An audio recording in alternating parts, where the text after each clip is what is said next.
Nós temos a honra e a alegria de ter conosco hoje um dos grandes intelectuais da educação brasileira, o professor Marco César Freitas. O professor Marco César tem doutorado em História da Educação pela PUC São Paulo e é professor atualmente, onde exerceu a docência vários anos, e hoje é professor da Unifesp, Universidade Federal de São Paulo, que é pouco conhecida por nós na área de educação, mas que tem uma larga tradição na área de ciências médicas, né? E que implantou muito recentemente um campus em Guarulhos na área de ciências humanas. E o professor Marco César, com um grupo lá, está implantando agora. O ano passado começou o curso de pedagogia desse campus de Guarulhos, e que ele é um dos professores. O Marcos tem, de forma sistemática, contribuído com as discussões sobre educação no Brasil. Tem uma contribuição fundamental nos últimos anos sobre a discussão sobre intelectuais, pensamento social brasileiro e educação. Tem contribuído conosco aqui do Grupo de Estudos e Pesquisa em História e Educação da faculdade em várias ocasiões, conferências, eventos, tem participado sistematicamente de bancas com a gente e, mais recentemente, tem participado conosco desse projeto Pensar a Educação, Pensar o Brasil. Ele coordena um projeto interinstitucional de pesquisa, foi recentemente aprovado pelo CNPq, envolvendo a Unifesp, o grupo dele lá, um grupo da Universidade Federal do Paraná e da Universidade Federal de Santa Catarina, o nosso grupo aqui e agora agregando também o grupo da UERJ.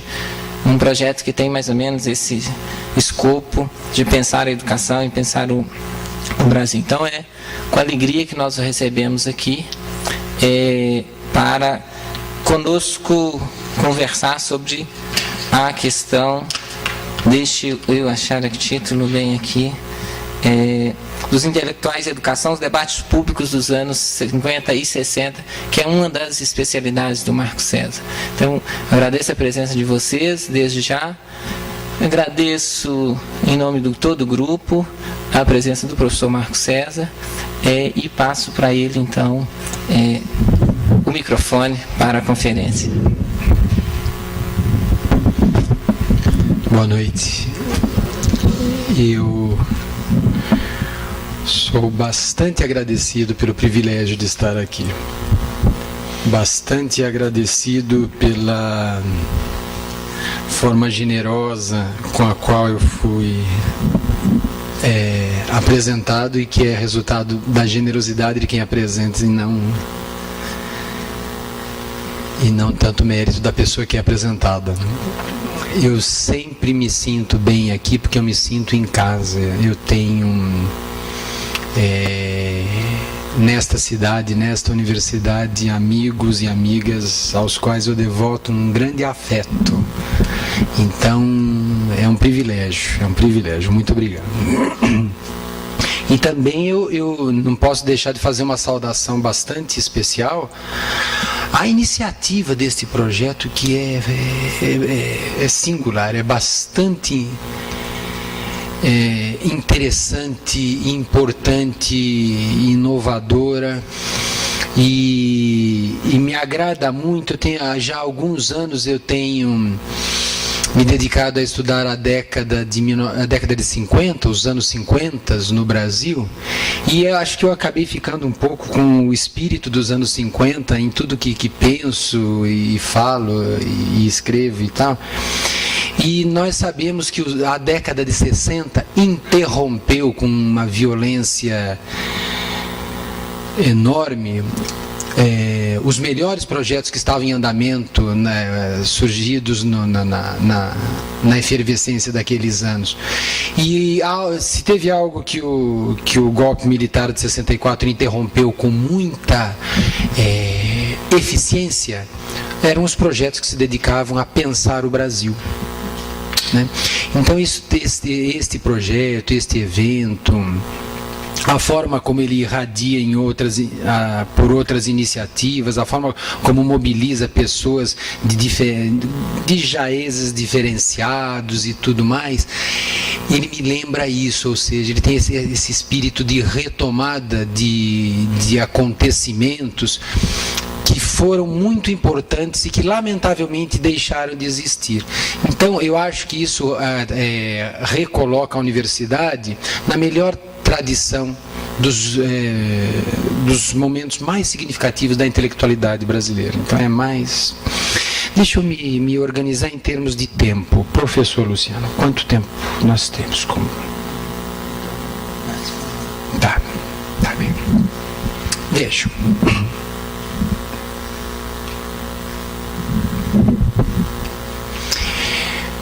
Se nós observarmos, se nós elencássemos uma dúzia dos mais expressivos tratados que se dedicaram a interpretar o Brasil, publicados entre a década de 30 do século XX até o final da década de 50, começo da década de 60, com as suas diferenças políticas, com as suas diferenças no que diz respeito às escolhas teóricas, epistemológicas, as suas diferenças, né? Nós vamos encontrar algumas personagens em comum. E eu vou chamar de personagem, né, um tempo que comparece a quase todos esses tratados, comparece ao Raízes do Brasil, à formação do Brasil contemporâneo, ao Casagrande Senzala, à formação da literatura brasileira, à história da burguesia brasileira, a formação econômica do Brasil, do Celso Furtado. Essa personagem que eu estou transformando em pessoa é o século XVI. O século XVI se torna uma personagem importante em quase todos esses grandes tratados, porque quase nenhum deixou de se referir ao século XVI, como se o século XVI fosse um componente genético, um componente genealógico fundamental para entender alguns problemas que persistiam na história do Brasil, que foram capazes de sobreviver, permanecer, continuar no transcorrer dos séculos XVII, XVIII, XIX, e eles estavam lá escrevendo nos anos 30, 40 e 50 e tal. Por que o século XVI é essa personagem tão presente nessas páginas que começaram a organizar um ciclo de interpretações do Brasil riquíssimo, que produziu para nós livros imortais, né? Livros que daqui 300 anos as pessoas ainda se referirão a eles como importantes, pelo menos datados, ilimitados, etc., mas importantes, sem dúvida. Porque o século XVI, de uma certa forma, ajudava a cada um desses intelectuais a construir um ponto de partida para o seu argumento. Por exemplo, alguns autores tentavam encontrar na narrativa que estavam construindo um momento no qual o Brasil, por suposto, teria perdido a oportunidade histórica de equiparar-se às nações que estavam se modernizando, por exemplo, na Europa. Ou tentam demonstrar quais fatores teriam colaborado para que o Brasil se constituísse como uma nação genealogicamente atrasada, descompassada em relação ao mundo moderno, à Europa e tudo mais. voltavam ao século XVI, porque aquilo que neste momento está bastante repisado, passado, tratado por nós, naquele momento, evidentemente, se constituía como um lugar retórico privilegiado, ou seja, o de organização de narrativas que se dedicavam a explicar o momento em que uma certa economia de costumes, uma certa economia da planificação da vida cotidiana e tudo mais havia despertado nesta sociedade.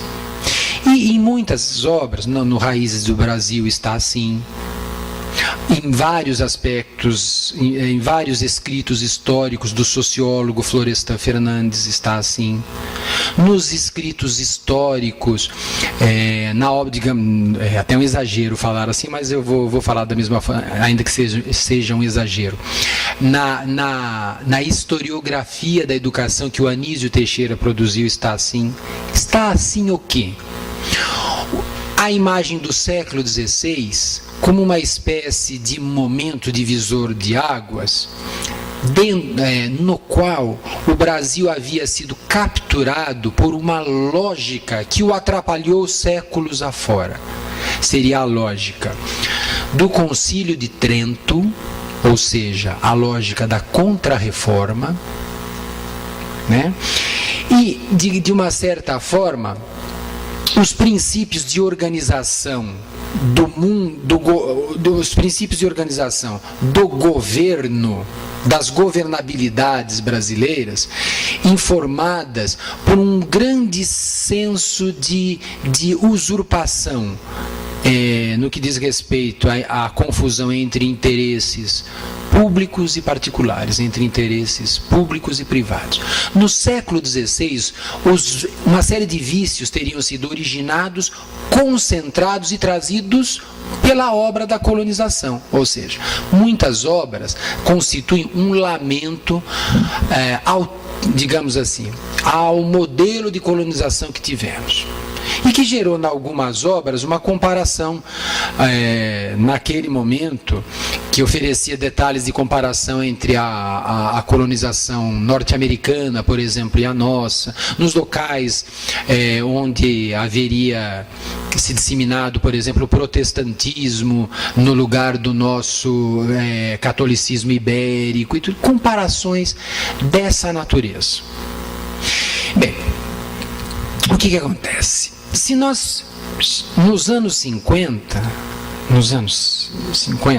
já publicadas essas obras, né, nós podemos imaginar aquilo. Teve um historiador que apareceu no início dos anos 90, ele apareceu com muita visibilidade, depois, até onde eu saiba, perdeu um pouco a visibilidade, chamado Hayden White. E, enfim, não sei. Mas ele tinha uma imagem interessante. Ele falava assim, olha, determinados lugares, que ele chama de tropos, determinados lugares se tornam lugares, por quê? Porque eles porque recebem, né? Ou seja, são pontos de chegada para um conjunto de ideias que chegam no mesmo lugar, um conjunto de pessoas que chegam no mesmo lugar, um conjunto de manifestações que chegam no mesmo lugar. Então, com base nessa ideia de tropos de um lugar, é possível pensar o seguinte: no início dos anos 50, nós tínhamos claramente para quem está olhando agora, né? Claramente, alguns lugares historiográficos. O que eu quero dizer com isso? A despeito das diferenças entre pessoas, opções e tal, não só nos anos 50, nos anos 50 e nos anos 60, era possível reunir obras, ainda que diferenciadas, que tomavam por ponto de partida uma espécie de lamento em relação ao passado que tivemos. Isso constituía um lugar opinativo. No processo artesanal de cada autor de construir a sua própria opinião, as obras se diferenciavam. Mas como tinha uma espécie de ponto de partida comum, um lamento em relação ao século XVI, não é? Mesmo nos processos de diferenciação dos seus argumentos, ainda permanecia algo, uma espécie de alinhavo, uma espécie de lineamento entre obras diferentes que compunha uma espécie de outro lugar. Ou seja, o lugar que ocupava nos anos 50 o conjunto de imagens sobre o passado. Então, para amarrar com a primeira coisa que eu estava dizendo, se tem algo de notável nos debates públicos a respeito dos debates públicos sobre educação, sobre a nação, sobre o país, tem algo de notável, é o seguinte, é que se inicia um processo que mobiliza os mais variados autores intelectuais com o objetivo de, com seus escritos, iluminar os rumos da economia com o objetivo de construir um país desenvolvido. Então, normalmente é muito fácil, tem sido essa a tendência, que a ação individual ou a ação conjunta dos intelectuais seja avaliada tentando descobrir como é que eles disputam o futuro, como é que eles disputam o porvir, como é que eles disputam a forma que o Estado terá e tudo mais. O que caracteriza a formação dessas inteligências que se encastelam no Estado ou em outras instituições, não importa, ao contrário do que pode parecer, não era nenhuma disputa sobre o futuro. Embora isso acabasse por ocorrer à medida que tal pessoa ocupa tal posto e tal pessoa ocupa outro lugar-chave. A disputa, sem sombra de dúvida, se dava sobre o passado. Como assim sobre o passado? Ou seja, toda a autoridade argumentativa que investia determinadas pessoas de legitimidade para ocupar determinados postos e toda a arquitetura do Estado, no que diz respeito aos serviços intelectuais, estava sendo refeita, repaginada, reposicionada. Toda ela dependia dessa legitimação entre pares nós não estamos mais nos anos 20 e 30, quando alguns dos principais intelectuais da educação eram jovens iniciantes.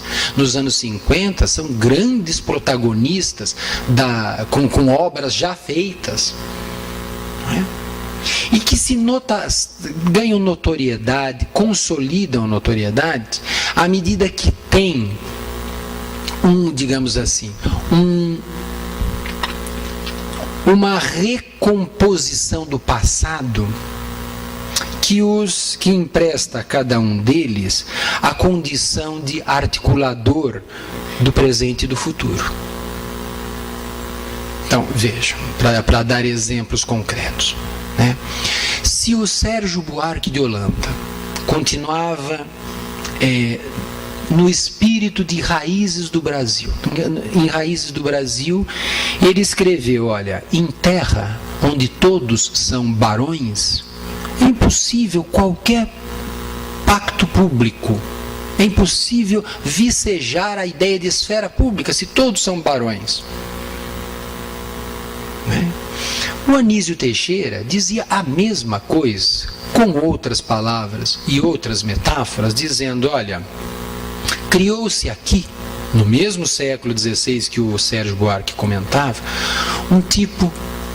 ele dizia, um tipo humano dúbio, nem carne nem peixe, que confunde o tempo todo os valores proclamados com os valores reais, que o tempo todo desperta desconfiança, porque é enorme a distância entre o que se fala e o que se faz. E assim sucessivamente, ou seja, há uma quantidade expressiva de escritos que estavam a dizer o seguinte: estão instalados na alma deste povo, na alma deste lugar, na ossatura deste lugar, para usar uma metáfora típica do Anísio Teixeira, né? A ossatura das coisas, né? Digamos assim, um jeito de ser que precisa ser conhecido e deixado para trás. Deixado para trás. Então, é por isso que também naqueles momentos em que eu insisto, se disputava o passado para dizer o que do passado deveria ser deixado para trás. Uma das metáforas que mais surtiu efeito em termos de acúmulo de escritos foram as metáforas da aceleração do tempo. Ou seja, aqueles intelectuais perguntavam a si, aos pares, o que poderia acelerar o tempo? O que significa acelerar o tempo? Então, acelerar o tempo significava desamarrar-se do passado. O Brasil passava por um processo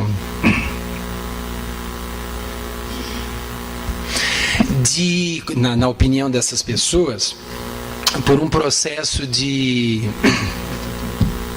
Desculpe. Um processo de não conseguir livrar-se, por exemplo, das marcas da escravidão. De não conseguir livrar-se das marcas do latifúndio.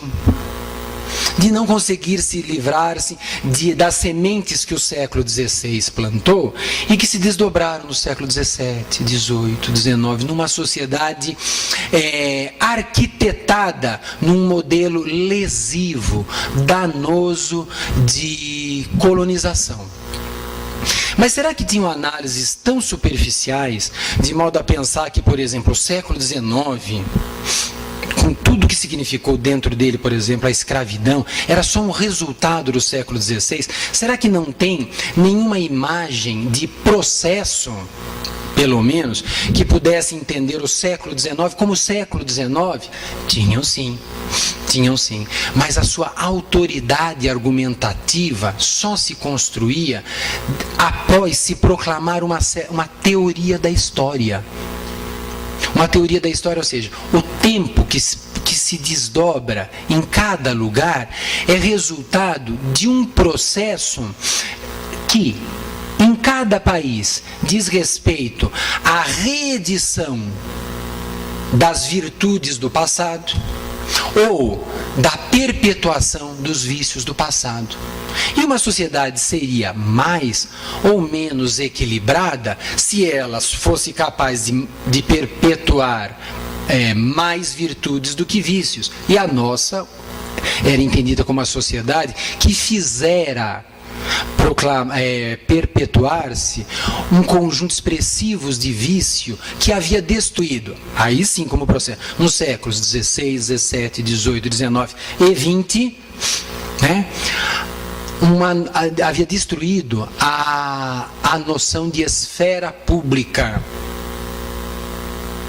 Por isso que alguns dentre eles diziam: olha, nós temos que parar e perder tempo e discutir com toda a sociedade por que a escola pública deve ser financiada pelo Estado, enquanto tal pessoa está dizendo que a escola do Estado é uma escola totalitária, enquanto tal pessoa está dizendo que a escola do Estado é uma escola comunista. Então, nós temos que explicar o óbvio, que a escola pública é uma instituição que, por exemplo, equilibra muito mais a sociedade, a ajuda a acelerar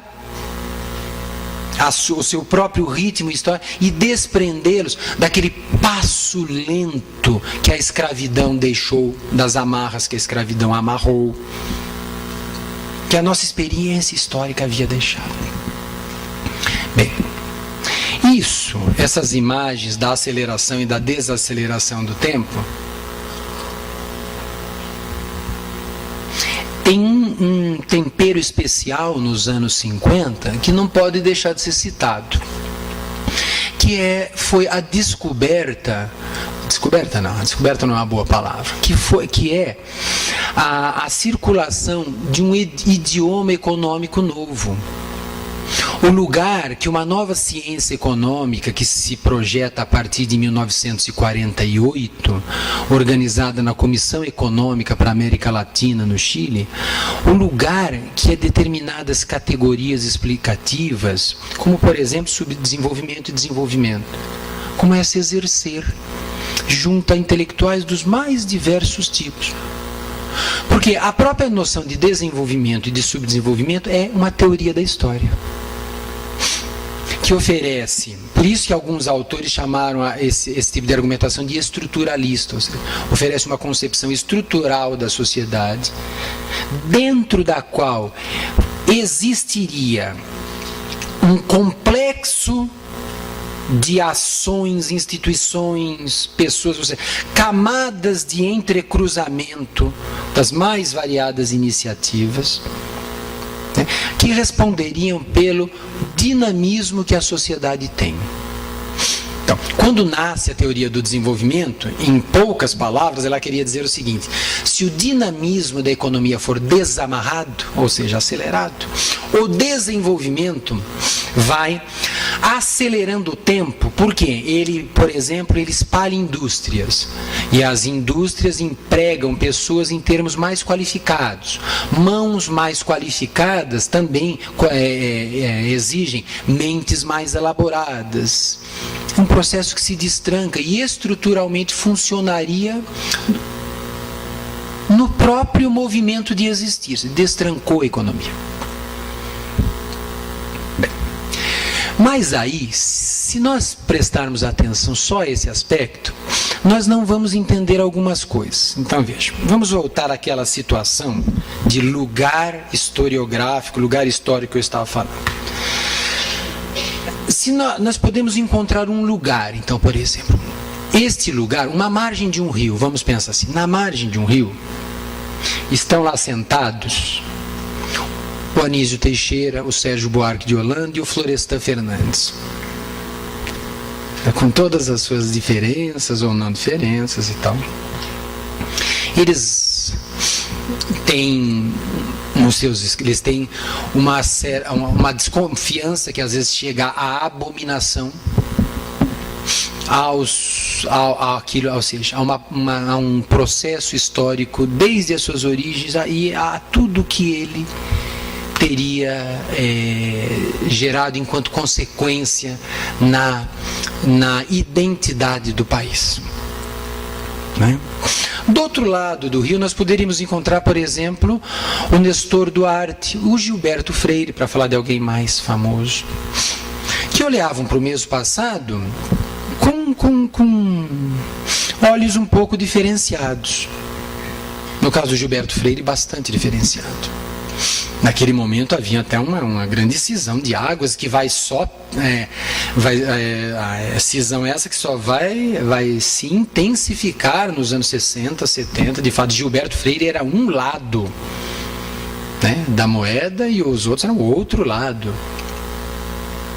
Hoje nós olhamos com um pouco mais de maturidade a produção dos escritos e tal, e devemos muito tanto ao Florestan quanto ao Gilberto Freire, que não nos obriga nem a votar como votaria um, nem a votar como votaria outro. Estamos falando da nossa possibilidade de ganharmos autonomia com o que lemos e não o contrário, não perdemos-la à medida que lemos, né? Vejam. Se nós ficarmos só com essas divisões em relação a esses lugares históricos, aqui está um conjunto de intelectuais que olha com desconfiança o passado. Aqui está um conjunto de intelectuais que não tem tanta desconfiança em relação ao passado, porque analisa que a história ela é virtualidade, ou seja, os acontecimentos se põem à frente dos homens e os homens vão enfrentando esses acontecimentos. Né? O Gilberto Freire faz muito disso. Olha, tem pessoas concretas que saíram de lugar, foram para outro, e aquele lugar era assim, e eles se entremearam às circunstâncias e se fizeram lá. E é difícil entender esse país sem entender um pouco dessa capacidade de arranjo dessas pessoas em relação ao meio. Se nós mantivermos esses tropos, esses lugares, essas margens historiográficas separadas, e faz sentido, eu não abro mão delas não, porque eles se distinguiam assim. Né? Mas se nós também só ficarmos nisso, nós vamos estranhar muito o fato de que na reconfiguração institucional dos anos 50, por exemplo, o Anísio Teixeira se aproxima muito do Gilberto Freire. Então, será que eles tinham escritos que tinham incompatibilidades interpretativas, mas que não eram suficientemente antagônicas para que se encontrassem, por exemplo, num centro de pesquisa? Por suposto, você quando monta um centro de pesquisa e confia a direção a alguém, você não procura pelo menos alguma afinidade em termos do que você entende por isso ou por aquilo, de modo a constituir um par para realizar uma obra em comum e tal? Então veja, o que acontece? Algo de extraordinário ocorre nos anos 50, que nos ajuda a perceber essa quebra de fronteiras entre tropos distintos. E o lugar para perceber este extraordinário, né? Este fora da ordem, esse extraordinário, né? É o Centro Brasileiro de Pesquisas Educacionais. Idealizado em 1955, oficializado em 1956, por obra do Anísio Teixeira, do Arthur Ramos e de toda aquela turma de novo, né? Então, tem algo de extraordinário aí. Então, só que antes de eu falar o que tem de extraordinário, é necessário lembrar uma outra questão. Daqui a pouco eu chego no extraordinário. Vamos segurar um pouquinho a elucidação disso. O professor Florestan Fernandes, em dado momento de sua carreira, já próximo da vida que felizmente foi interrompida precocemente, né? Concedendo uma entrevista, ele disse algo, na minha opinião, de tal sorte assim, bombástico, que me espanta muito que isso tenha repercutido pouco. Ou talvez não tenha repercutido pouco, em razão de que acho que as pessoas pensam, não, é o Florestan Fernandes falando e pronto. Dele se concorda ou se discorda, mas não se duvida da autoridade intelectual que tem, e pessoal. Porque ele diz em dado momento o seguinte, olha, eu não reconheço nada ou quase nada no modernismo brasileiro. Talvez, o Mário de Andrade. O que o modernismo brasileiro fez? Se o modernismo brasileiro tivesse feito algo como fez, por exemplo, Mariátegui no Peru, que depois de uma reorganização estética, depois de um enfrentamento teórico, de um enfrentamento estético-literário, estético-artístico, etc. e tal, resultou num programa de implantação do socialismo, assim, eu reconheceria alguma coisa. Mas não tivemos Mariátegui nenhum. Ao contrário, quem ocupou esse papel, né, foi a Faculdade de Filosofia, Ciências e Letras da Universidade de São Paulo. Ela sim, ela é um divisor de águas, porque deu início a um processo de configuração das inteligências dispostas a interpretar a realidade nacional e criou um lugar, e talvez o único possível naquela ocasião, capaz de institucionalizar, né, procedimentos metodologicamente rigorosos para inquirir a realidade brasileira. O modernismo não fez isso. Foi um pouco de festividade, algo elitista se pensa nesta pessoa, algo juvenil se pensa naquela, enfim. De fato, o modernismo no Brasil, a última coisa que pode ser considerado um movimento uniforme, homogêneo, Por exemplo, muitos fascistas saíram do modernismo brasileiro. Plínio Salgado, por exemplo, o integralismo que mobilizou 1 milhão de pessoas defendendo causas indefensáveis, né? Saiu dali, do mesmo lugar, ou seja, daquele modernismo saem nacionalismos e nacionalismos, né? Sai o nacionalismo do Plínio Salgado, só para ficar no mesmo exemplo, e sai o macunaímico do Mário de Andrade, que é outra expressão do nacional, da identidade nacional. Tá certo, é lógico. Mas não me impressiona a rejeição ao modernismo, porque isso acontece mesmo, isso é próprio do debate intelectual, né? Ou seja, e esse sentido assim, iconoclasta, ou seja, essas imagens não tem tanta consistência assim, ou são santos de barro, faz parte da... O interessante é o critério. Ou seja, o modernismo, primeiro, não ensejou uma plataforma política, tal qual Mariátegui, por exemplo, e muito menos não fez aquilo que a Faculdade de Filosofia, Ciências e Letras da USP fez, que foi de institucionalizar procedimentos metodológicos rigorosos para inquirir a realidade. De certo que, até onde eu sei, em nenhum momento aquelas vanguardas se propuseram a isso, né? Mas enfim, então vejam o que acontece. Os debates sobre a identidade nacional no Brasil, sobre o que é o Brasil, sobre o que deveria ser. Uma pergunta que me pareceu que é encantadora e que foi posta, que eu me lembro quando o professor Luciano estava começando, junto com seus colegas daqui, a rodada de convites, olha, terá um projeto assim e tal, tal. Me lembro de algumas vezes ter escutado algo que era encantador no seguinte sentido, você seguramente vai se lembrar, Luciano, pergunta assim, por que nós não fazemos uma teoria nossa, por que nós não perguntamos às vezes com critérios nós? Eu estou falando de uma forma muito abreviada. Quando isso foi proposto de uma forma muito mais rica do que eu estou falando agora. Mas essa pergunta, né, ou seja, o que acontece que nós, especialmente na área educacional, nós temos tanto receio de ter uma teoria própria ou teorias próprias e algo assim. Essa resposta do professor Florestan, que é recente assim, olha, é fácil de verificar, mas é que agora eu não me lembro. Eu presumo que essa resposta é do começo dos anos 90. Nós já estamos em 2007, então não é uns 17 anos atrás, né?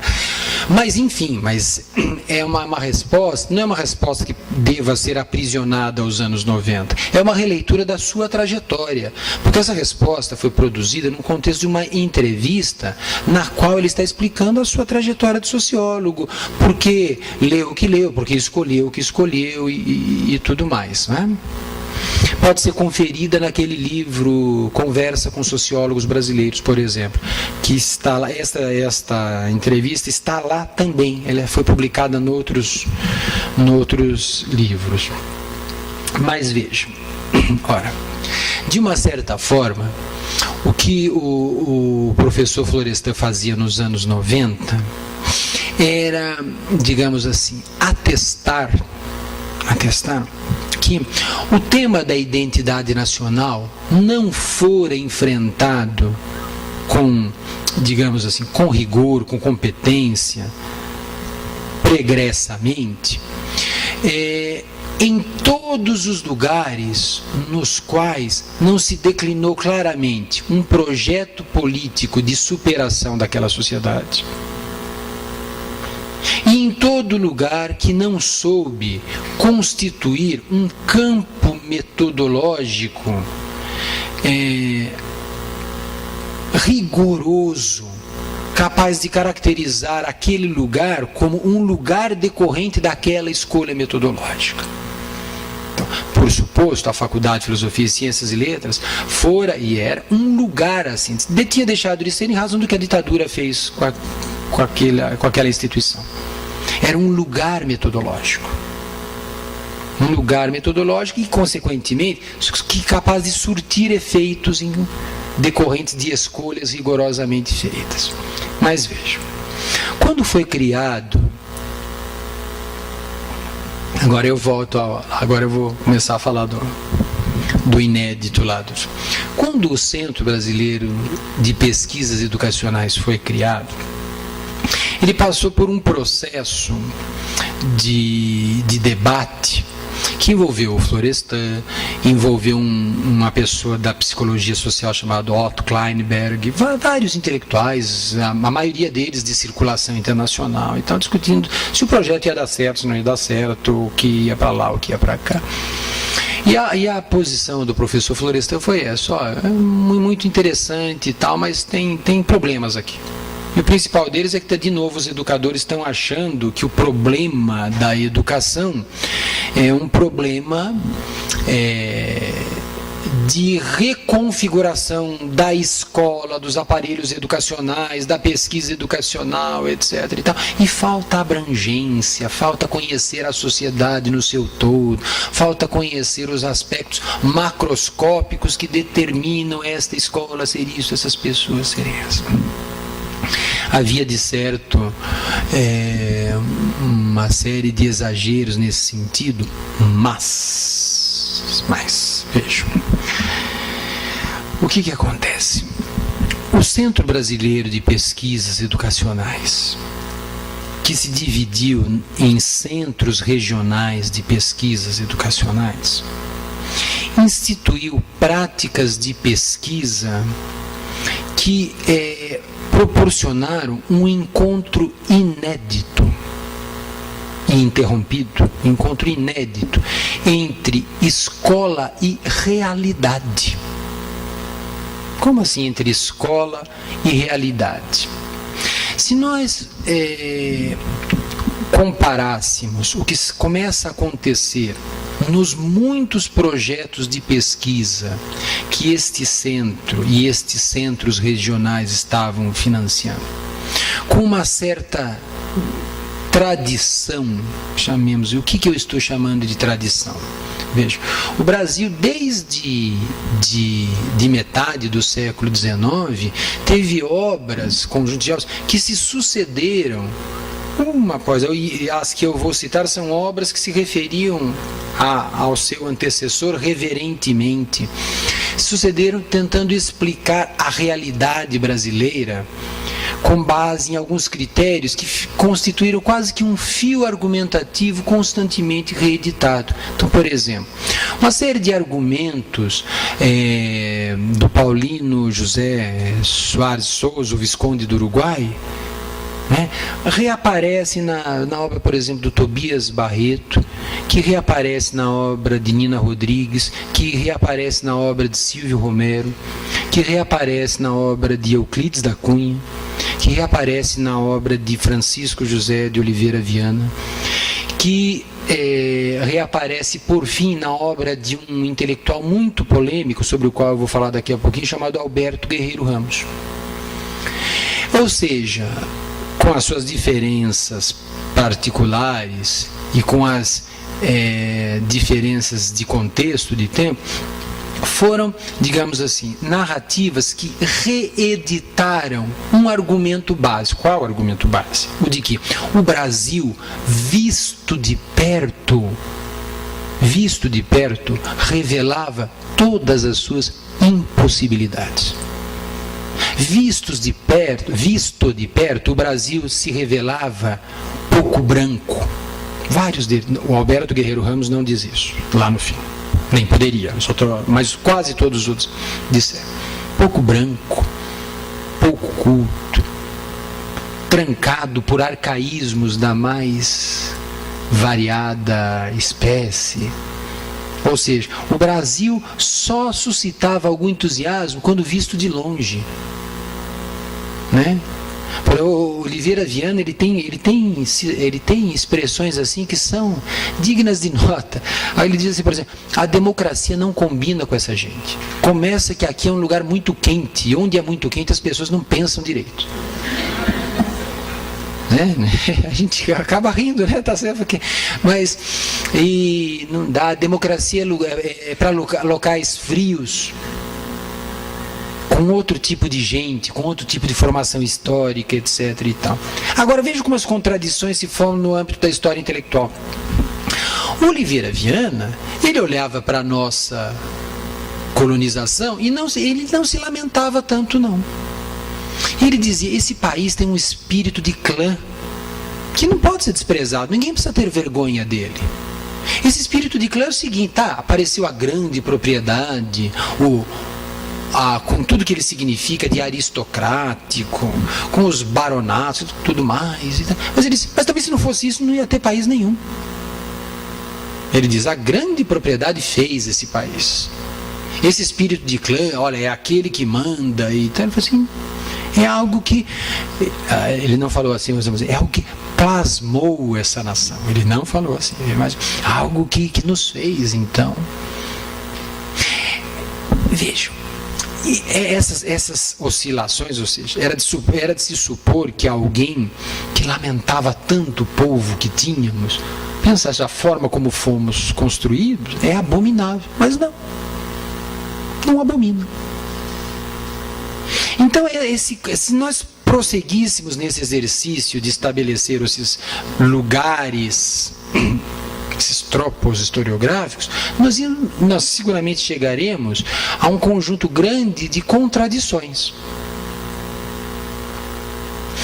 E vejam, o Centro Brasileiro de Pesquisas Educacionais mobilizou jovens que se tornariam celebridades depois, Claude Lévi-Strauss, por exemplo, imagine, Fernand Braudel, Roger Bastide, que não eram o que se tornaram logo na sequência, para trabalhar com jovenzinhos como Antônio Cândido,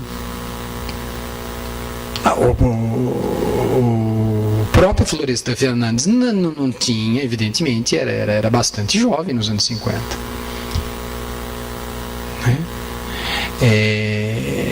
Pessoas que estavam começando a vida ali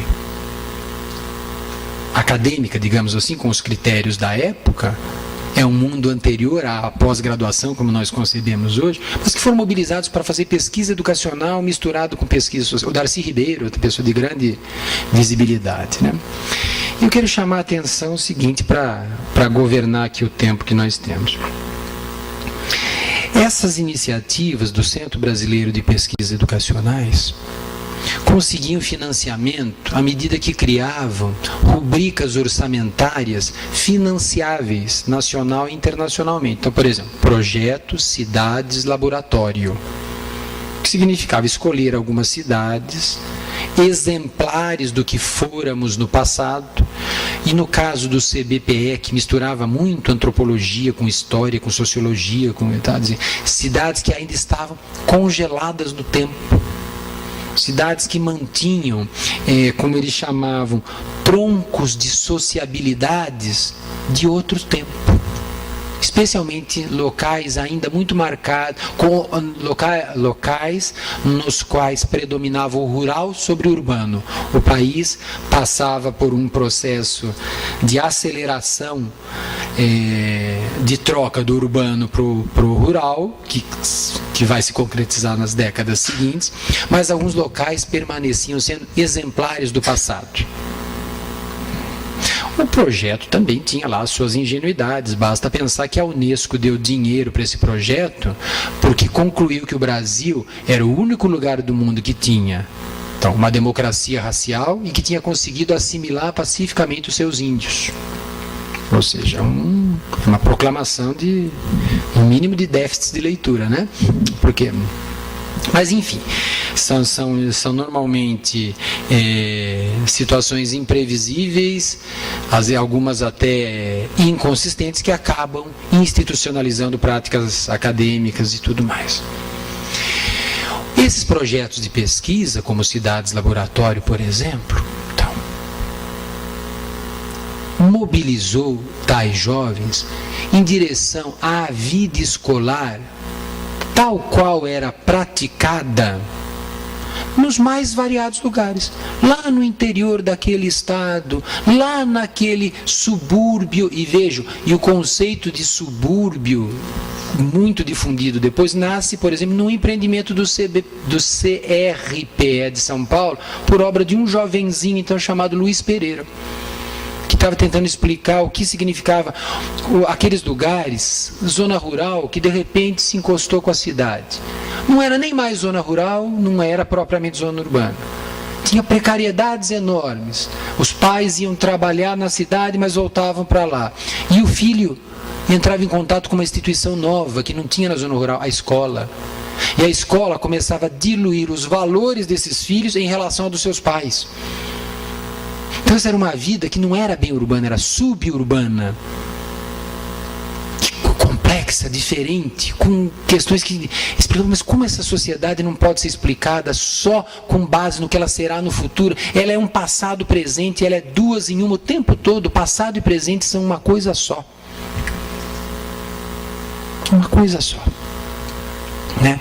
Então essas iniciativas, encontrar a escola na forma como funcionava, com toda a sua precariedade, locais nos quais o professor sabia só um pouco mais que o aluno, mas sabia mais do que ele, era professor e tudo mais, deu início a uma produção impressionante de análises históricas, antropológicas, sociológicas e tal, lógico, marcados pelos critérios de investigação do momento.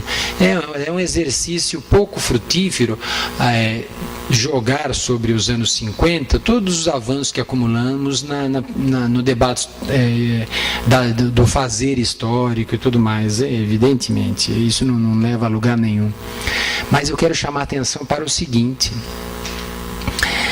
o conjunto daqueles escritos começa a demonstrar, ainda que às vezes com dados amargos e tal, algo, veja assim, que o Brasil visto de perto, né, confrontem com essa tradição que eu acabei de comentar. O Brasil visto de perto demonstrava muito sofrimento e enorme potencialidade de realização do futuro.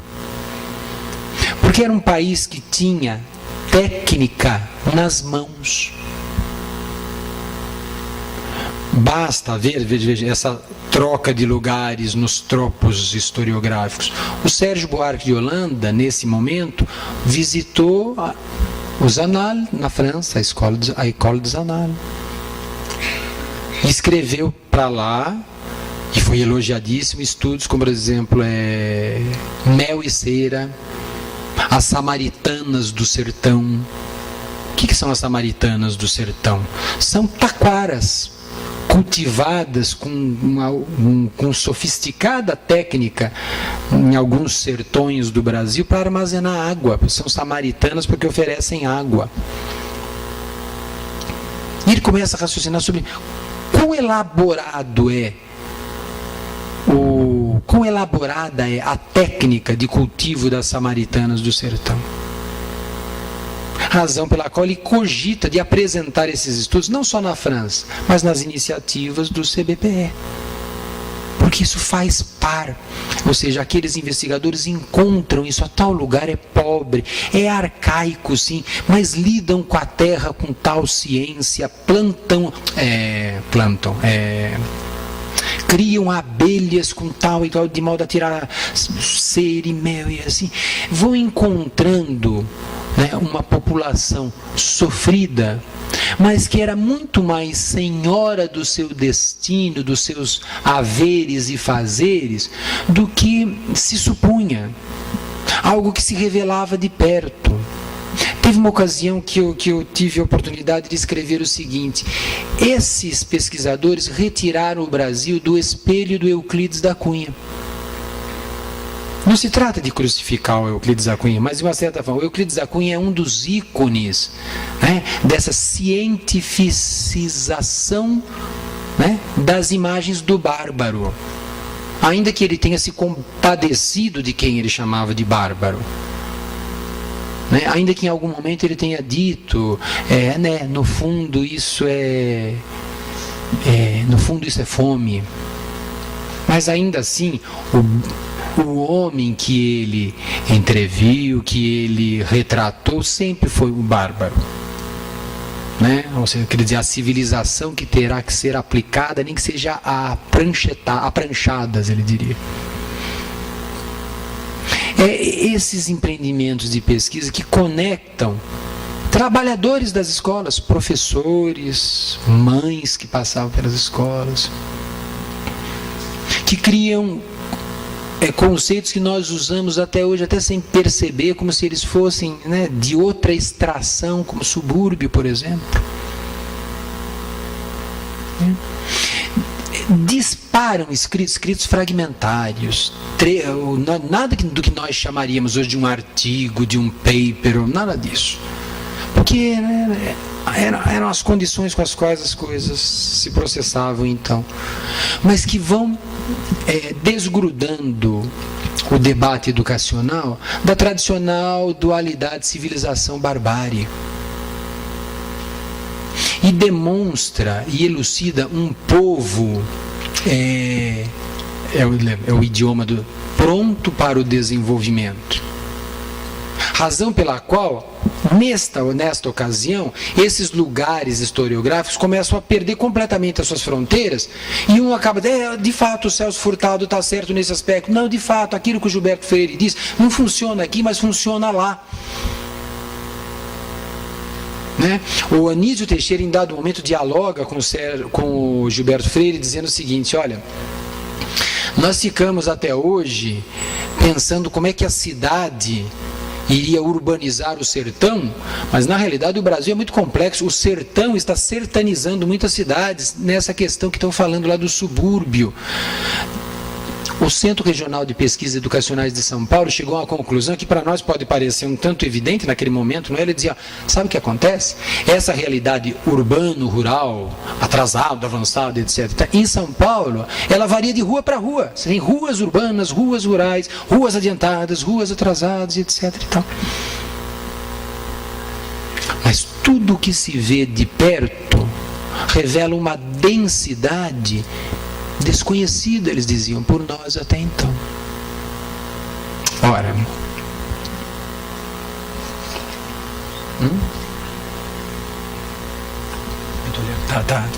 tá sob controle. Veja.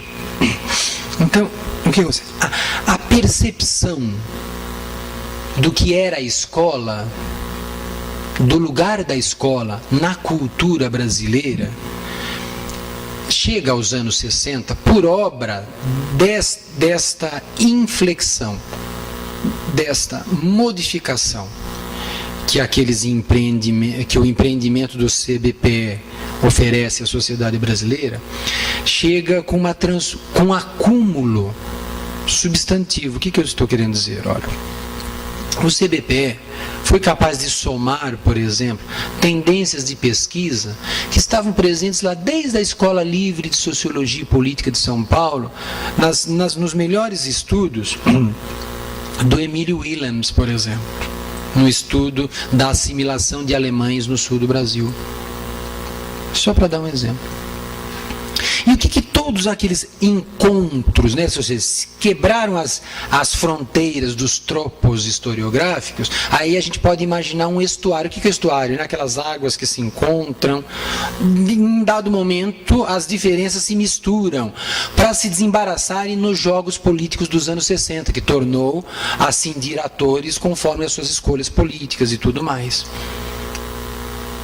Mas, por exemplo, o que significa pesquisadores da educação receberem o seguinte alerta: olha, está indo bem a pesquisa, mas é necessário reler um pouco o que o professor Willems escreveu lá, porque isso vai te ajudar aqui. O que é isso que ele escreveu lá e que vai te ajudar aqui? Se a pós-graduação depois criticou o conceito de assimilação, o conceito de aculturação, explicando que nós temos uma sociedade com classes sociais e que pipapapá, naquele momento, tanto os conceitos de assimilação quanto de aculturação queriam demonstrar o seguinte: algumas instituições operam uma diluição entre valores geracionais, e a escola é uma delas, dependendo do lugar no qual ela se instala. Então, no caso do sul do Brasil, comunidades alemãs viveram o seguinte paradoxo. Pais queriam um nível mínimo de sociabilidade, de interação com os lugares nos quais estavam, de modo a facilitar as artes do sobreviver, a vender seus produtos, etc. e tal.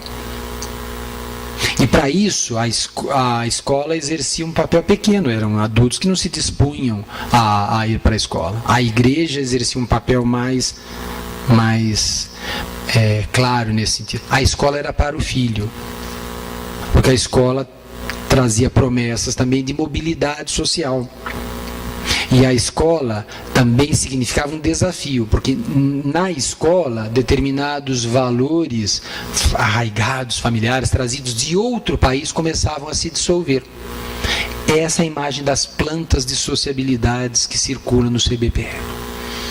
Então, reler o Willems no contexto dos anos 50 significava perceber a escola como um lugar que reorienta o tempo todo a dinâmica de inserção, de apropriação de códigos culturais, de enxergar no outro um pouco daquilo que eu quero ser.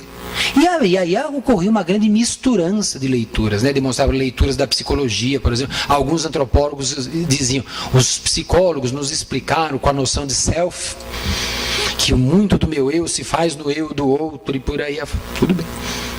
Algo embaralhado, digamos assim. Mas vejam, para encaminhar para o final, que tem mais 5 minutos só. Neste momento, no Rio de Janeiro, em São Paulo, em Minas Gerais, em Pernambuco principalmente, nesses lugares, o debate público sobre educação ganhou um formato extraordinariamente novo, porque ainda que mantivesse essas contradições, ou seja, o mesmo autor que escreveu que a colonização havia gerado aqui um tipo dúbio, nem carne, nem peixe, empreendia a institucionalização de práticas de pesquisa que diziam o que esse povo tem de extraordinário é uma capacidade de dar ao real, à realidade, uma forma toda própria, e é isso que se pode chamar de brasilidade. Ou seja, não há coerência entre o que o Anísio escreve e os espaços que ele abriu para os outros, por exemplo. Quando ele escreve duplicidade da aventura colonizadora e suas repercussões nas instituições educacionais da América Latina, ele condena a formação desse povo. A publicação se dá no mesmo ano em que o CBPE é criado. É idealizado, perdão, que a oficialização vem um pouquinho depois. Ou seja, os fazeres desmentem, desdizem o que todas aquelas teorias da história estavam a empreender. Então, o que significa? Por que vai se tornando tão caro para todas aquelas pessoas debater a escola como um dos aspectos mais estratégicos da reorganização, porque eles achavam que estavam reorganizando o mundo, o tempo, a história. A escola era pensada como reorganizadora da esfera pública, porque eles percebem que o que está faltando neste momento é dar voz a essas personagens, parar de reeditar a imagem do bárbaro, do arcaico, do primitivo, do incapaz, e ao contrário, dar voz no seu saber fazer. Não é à toa que naquele momento circula no Rio de Janeiro uma leitura muito particular que infelizmente foi desperdiçada. Repercutiu na obra do Paulo Freire, por exemplo, mas escapou depois. Alguns pensadores do Rio de Janeiro começaram a ler a obra daquilo que na Europa eram chamados de pensadores existencialistas. O existencialismo cristão, o existencialismo sartriano do Jean-Paul Sartre e tudo mais. E retiraram de lá, uma das pessoas que fez isso, por exemplo, foi o intelectual Álvaro Vieira Pinto. o conceito de amanualidade. O que era amanualidade? Vem da palavra mão, do uso das mãos. O amanual, o que eu pego com as mãos. E falando muito rapidamente, porque faltam 2 minutos e meio para eu parar de falar. Ora, o que é a noção de amanualidade? Que vem do existencialismo para cá, dizendo, olha, aquilo que se chama de a cultura do homem, no fundo, é o mundo que ele tem ao redor e a possibilidade concreta de se verificar o que ele manuseia no seu existir. Livros, ferramentas, coisas, ideias, pessoas, lugar, qual é o seu campo de manuseio? Qual é a sua realidade amanual, à mão, concretamente falando? Como se dizia, qual é o seu grau de amanualidade? Então, naquele momento, isso gerou recriações assim, impressionantes, que podem ser criticadas ou não, por exemplo. Alguns dentre eles acabaram chegando à seguinte conclusão: mas então, assim, no Brasil, não existe analfabetismo. Existe alfabetismo. Mas alfabetismo é uma escala. Que, por exemplo, pode ir de 0 a 10. Eu sou alfabetizado em escala 10, ou 9, ou 8, ou 1, ou 0. Como, entre parênteses, como eram todos hegelianos entusiasmados, eles pensavam assim, ou seja, a inconsciência é uma parte da consciência, né? O alfabetismo em escala 0 é uma escala do alfabetismo em escala 10. Então ninguém é analfabeto. Você pode ter nenhuma ferramenta relacionada à forma social, letra, mas ainda assim você lê o mundo ao seu redor. Quem tem alguma familiaridade com a obra do Paulo Freire percebe como isso repercutiu lá. Mas o que eu quero chamar a atenção. Então, por que eles se encantam com a noção de desenvolvimento? Porque eles percebem, é isso.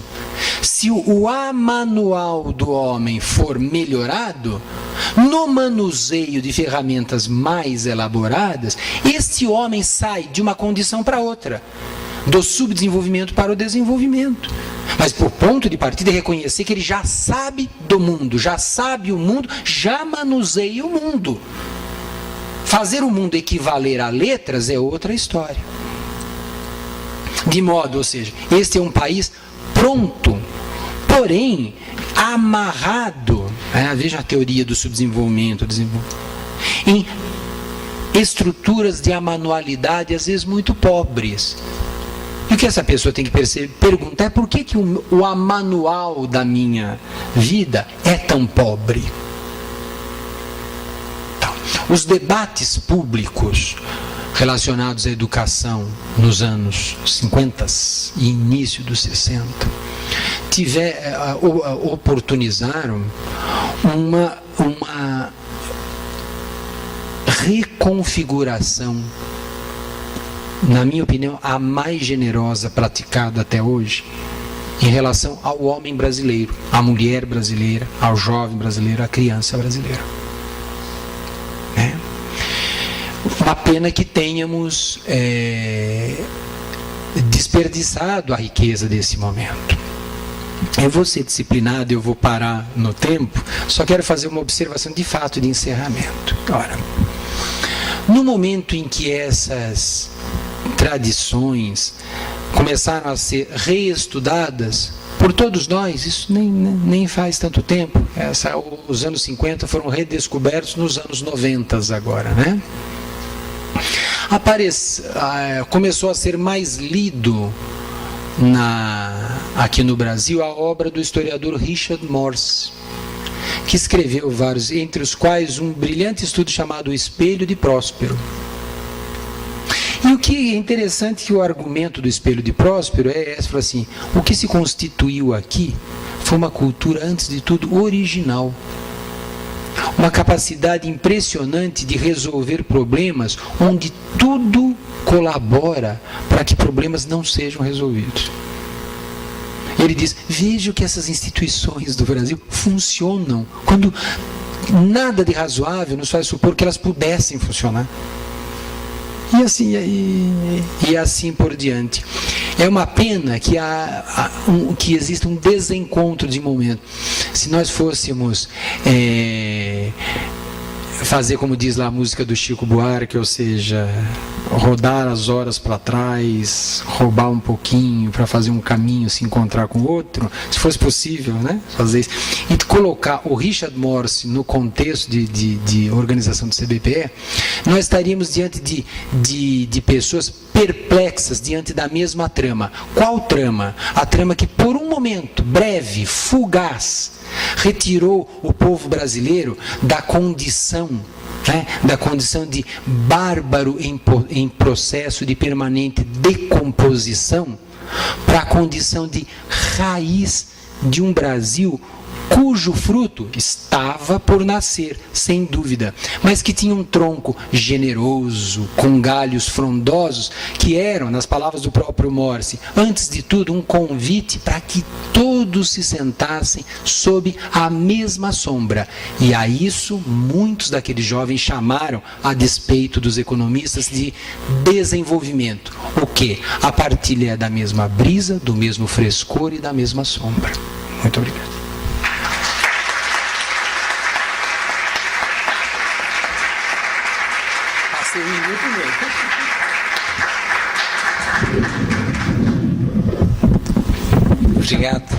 Obrigado, Marcos, pela brilhante conferência, que não é surpresa para nós que te conhecemos. Obrigado você pela generosidade das suas questões. Nós passamos em seguida então ao debate com o Marcos, e entre vocês pensarem nas perguntas, anotarem, mandar para cá, tem dois comentários, dois avisos importantes do projeto, porque no último debate com o Irley, no final do mês passado, nós anunciávamos que o programa de rádio entraria no ar no dia 4 de setembro. E assim foi, né? Sobre a batuta do Tarcísio e de um grupo de colegas, estudantes, professores, nós estamos no ar toda terça-feira, mais ou menos 8h05, entre 8h05 e 8h10 da noite, até às 9 horas, com um programa com esse mesmo nome, Pensar a Educação, Pensar o Brasil, fazendo entrevistas e discutindo mídia, a questão da cultura, na rádio da UFMG Educativa, que pega muito bem também pelo computador, né, pela internet. Então, é um convite a que vocês possam ouvir. Rádio UFMG Educativa 104,5. A estação do conhecimento. Isso é uma coisa. Outra é que a partir desse mês nós contamos, eu já anunciei aqui no início, mas naquela ideia de um projeto de pesquisa nacional, interinstitucional, nós já tínhamos a Unifesp, a Universidade Federal do Paraná, a Universidade Federal de Santa Catarina, o Cefet, e passamos a contar também com a participação da UERJ, num projeto de pensar a educação, pensar o Brasil entre 1822 e 2022. Como vocês veem, continuamos sem pressa. E então são coisas assim interessantes que têm ocorrido aí dentro do projeto. Abrimos então para debate, para questões dos colegas que vocês estão recebendo aí o convite para a próxima conferência, que é da professora Diana Vidal.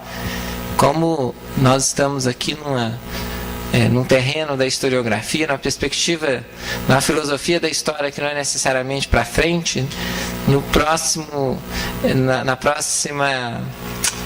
mês nós vamos voltar, nós vamos empreender um debate sobre educação nos modernismos e modernidades, pensando sobretudo nos anos 20 e 30, com a professora Diana Vidal, que é professora na USP, para o qual todos estão convidados, e aí está passando, vocês estão recebendo aí o convite. Alguma pergunta?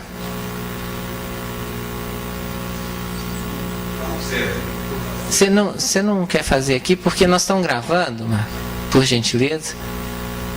Se podia falar seu nome, todos nós te conhecemos, mas é para a posteridade. Marcos Vinícius, não é no fundo uma pergunta, é porque você anunciou que falaria sobre o Guerreiro de Ramos, né?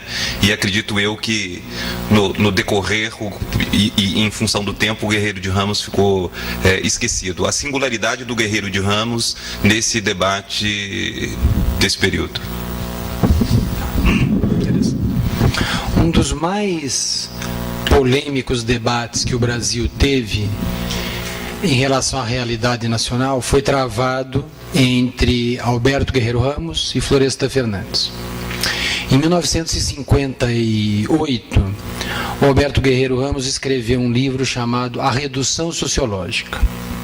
Nesse livro, ele defendeu a seguinte tese. Ele disse: nem todas as categorias analíticas construídas fora do Brasil são aplicáveis ao Brasil por um motivo básico, ou seja, a precariedade com a qual o professor trabalha, o pesquisador pesquisa, exigem dele um grau de envolvimento com a realidade que faz com que ele seja, ele usava essa expressão, uma espécie de pesquisador em mangas de camisa, e não aquele pesquisador do laboratório, conhecedor de tais e quais categorias e decifrador da realidade.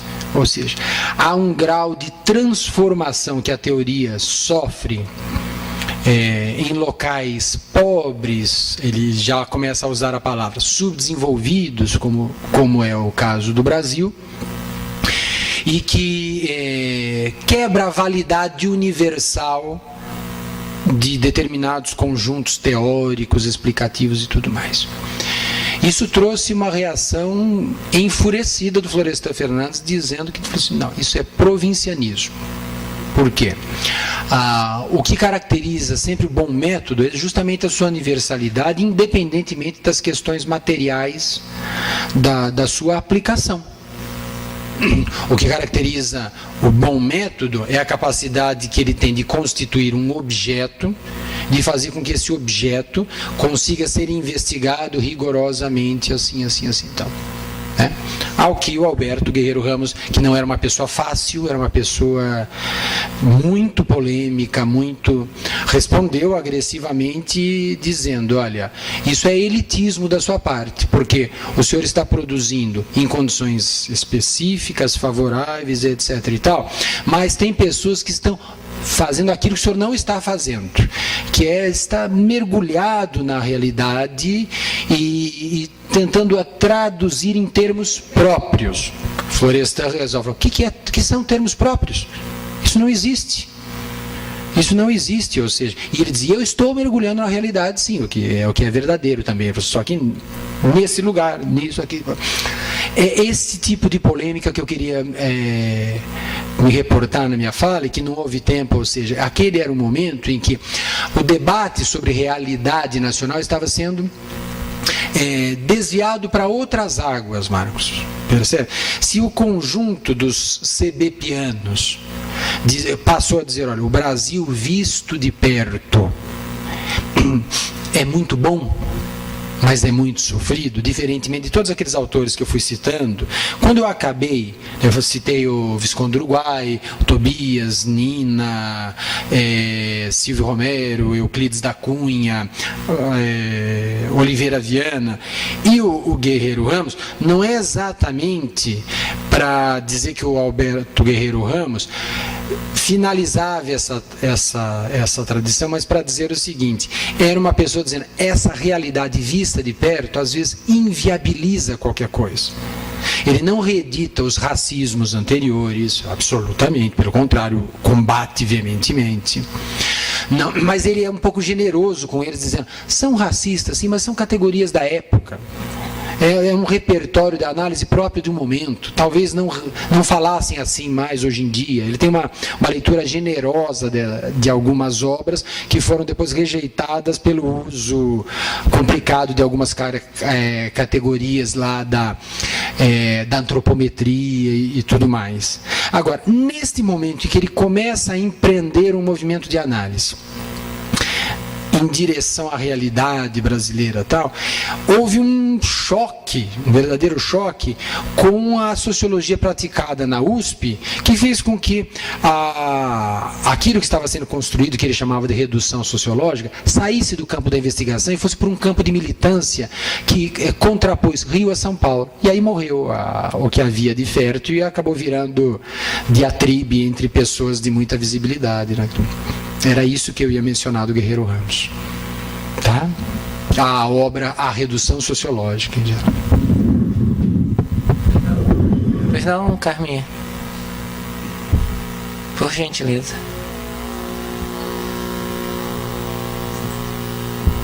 É sempre bom ouvi-la. Boa noite, eu sou Carminha. É muito difícil vir aqui, Marcos, eu raramente faço isso, mas hoje eu não resisti. Eu queria te perguntar o seguinte, você diz que os anos 50, ele quebra fronteiras, né? Que a produção dos intelectuais dos anos 50 quebra fronteiras. Eu queria que você me ajudasse a pensar em que medida ele retoma outras fronteiras, ou reedita outras fronteiras dessa discussão. Veja, Carminha, chamemos assim, com toda a provisoriedade que há nisso, na história intelectual dos anos 50 no Brasil, há uma significativa quebra de fronteiras. Se por um lado é possível perceber esses lugares historiográficos, ou seja, como por exemplo, como o argumento da rejeição à colonização agrupa algumas obras, por outro lado, algumas iniciativas junto que estava separado pelo critério anterior. Então, é um processo de permanente composição e recomposição. No plano institucional, esses encontros são celebrados, ou seja, as diferenças se diluem, porque a forma como a pesquisa está se institucionalizando está colocando lado a lado pessoas com obras diferentes, investidas da obrigação de pesquisar a realidade. Então, isso nos ajuda a entender um pouco, porque digamos assim, conjuntos explanativos, conjuntos teóricos diferenciados estão mesa a mesa, gabinete a gabinete, trabalhando em conjunto, né? Ou seja, é mais um processo de reorganização da arquitetura do Estado no que diz respeito a abrigar inteligências que estavam já contavam com grande visibilidade desde as décadas anteriores. Agora, tem um dado que reúne argumentos dispersos, que é o lugar que o argumento econômico vai ocupar.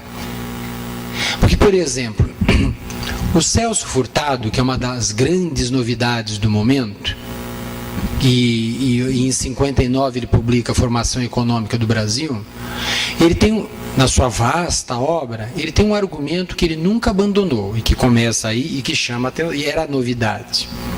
Ele dizia o seguinte: nenhum trabalho pode poupar mão de obra.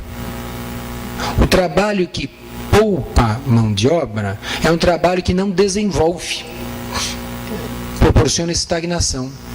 Então, espalhar trabalho mais qualificado significa necessariamente levar as pessoas a trabalhar num nível mais elaborado e não ocupar o lugar do trabalhador. Tá? Daí ele vai dizer, é por isso que nós não podemos reeditar as experiências europeias, cuja história sindical, etc., é muito diferente. Então, por exemplo, tempo de descanso conseguido por tais trabalhadores de tal país. Por quê? Determinada tecnologia ocupou o lugar do trabalho e o trabalhador trabalha menos, é uma coisa. Agora, a mesma tecnologia transplantada para cá, e no lugar de ser ganho social, é substituição da mão do trabalhador, né? Eles, é um contrassenso.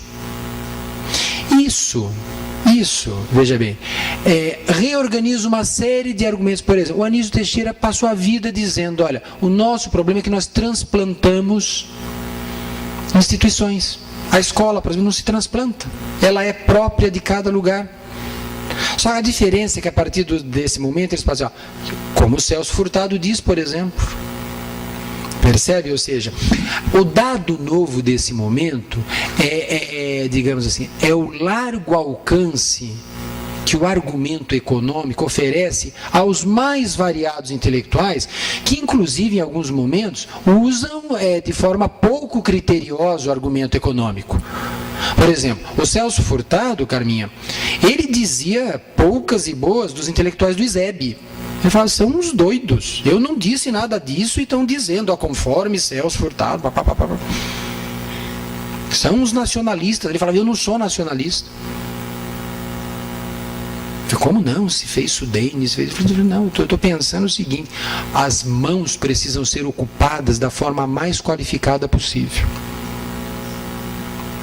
Tá certo? Razão pela qual, por exemplo, em alguns locais é melhor você ter o arado que o trator. Isso é a alma do CBPE, Carminha. Pensar dessa maneira. Mas como se são apologetas da indústria? A indústria não é vista como lugar que determina o que a sociedade é como reflexo, não. A indústria é vista pelos CBPianos, etc. e tal, como um compósito de cultura. A indústria é uma síntese de procedimentos cada vez mais elaborados. A indústria é uma qualificação do amanual do mundo. A indústria é um lugar e assim por diante, digamos assim, de tomada de posse de um mundo. Olha, parece que é uma palavra anacronicamente usada, mas não é que eles diziam. Posse de uma realidade virtual, que não quer dizer nada, nem se parece com o que significa hoje. Queria dizer esse mundo virtualmente ao lado, que sempre pode ser incrementado. Ora, o que quebra as fronteiras é o processo que autonomiza os intelectuais em relação às próprias obras. O fazer do Anísio, ao mesmo tempo, tem um texto que proclama as amarras do passado e o leva a trabalhar com Gilberto Freire, que exalta aquele passado. Esse processo de autonomização da pessoa em relação aos próprios escritos é uma marca daquele momento. O que também torna compreensível o fato que um ou outro com um perfil scholar mais definido diz, você é incoerente. Mas até essa acusação de incoerência precisa ser percebida nesse contexto. Então, é um processo que autonomiza pessoas em relação aos próprios escritos, e no que autonomiza pessoas em relação aos próprios escritos, opera uma distinção que até hoje subsiste, pelo menos na nossa imaginação, ou de que alguns lugares conservaram o rigor, como a USP, e os outros se perderam num fazer muito interessante, mas pouco rigoroso. Nós já temos condições de relativizar isso. Não é? Agora, se esse processo autonomizava as pessoas em relação aos próprios escritos, de modo que em alguns momentos os seus fazeres correspondessem à expressão do que escreveram, e em outros não, alguns fios se reordenavam com base na circulação de um idioma. Qual idioma? O idioma cepalino, o idioma econômico. A ponto de alguns falarem assim, não, mas eu já dizia isso naquilo que eu escrevi. Eu já dizia isso, que nós estamos amarrados nisso, que nós precisamos. Então, são os jogos de legitimação ou de relegitimação do que for escrito, do que for dito, etc. E tal. Tá? Eu consegui responder?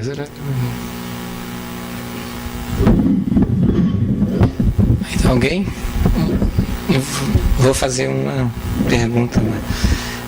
E você fala dessa generosidade no debate dos anos 50, chama a atenção, início dos anos 60, e mais de uma vez se referiu à quebra disso, enfim, com golpe, imagino, enfim, as consequências disso.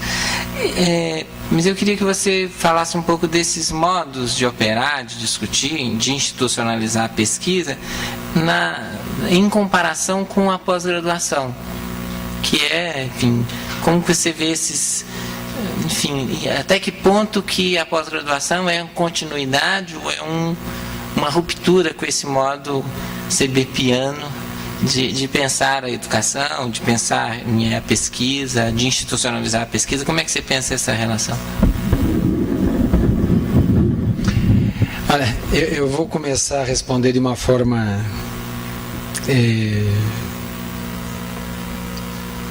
não convencional, ou seja, que eu vou dar uma pequena voltinha,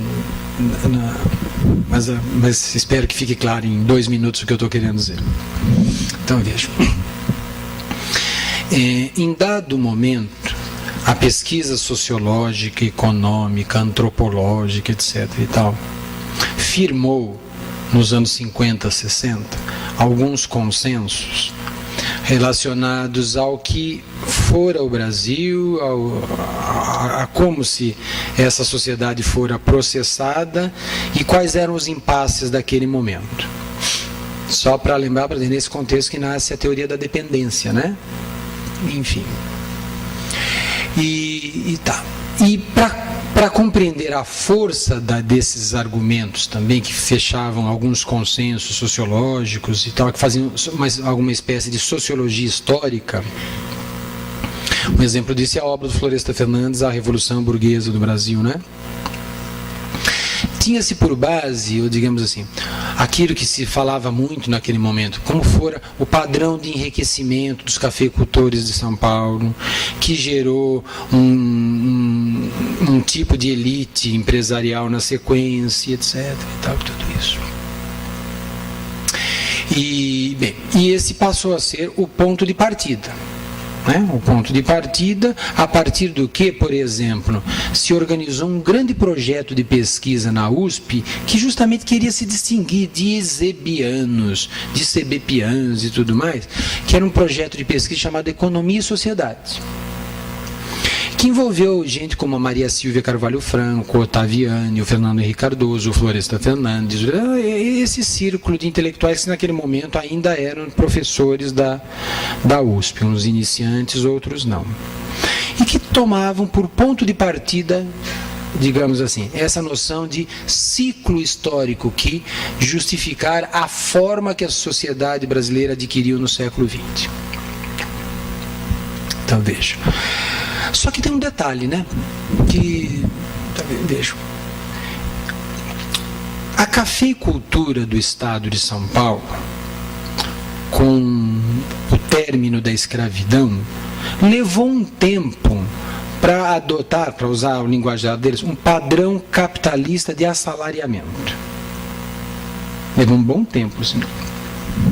De modo que, nos primeiros anos, nos primeiros 10, 15, no processo de finalização da escravidão e depois, se tinha propriedades plenamente funcionando ali com trabalho assalariado, ao lado de outras que não sabiam muito bem o que fazer na situação e que acabaram até sendo compradas por pessoas que tinham trabalhadores assalariados, mas mantidas em regime de meação, dessas técnicas de explorar a terra sem o trabalho assalariado e tal. O que gerou uma complicação. Porque então aqui você tinha trabalhadores ganhando salário com ritmo de produtividade, outros não ganhando nada, mas coexistindo. Só que isso também gerou o seguinte problema. A mão de obra desta pessoa aqui, frequentemente era desvalorizada pela quantidade enorme de gente disponível aqui. Estas pessoas aqui eram frequentemente ameaçadas, dizendo o seguinte: olha, se não der certo aqui, eu passo a plantação para a turma do lado de cá, que não vai custar nada, mas basta eu dar metade para a turma de lá. E para a turma de cá havia o seguinte: olha, vamos ver o pacto da divisão aqui, porque ali funciona de uma forma assim, assim. O que isso tem a ver com a sua questão, né? O fato é que todo o tempo forma autoimagens. É um processo contínuo, né? Eu sempre insisto que na obra do Jacques Le Goff, por exemplo, isso é explorado com muita riqueza.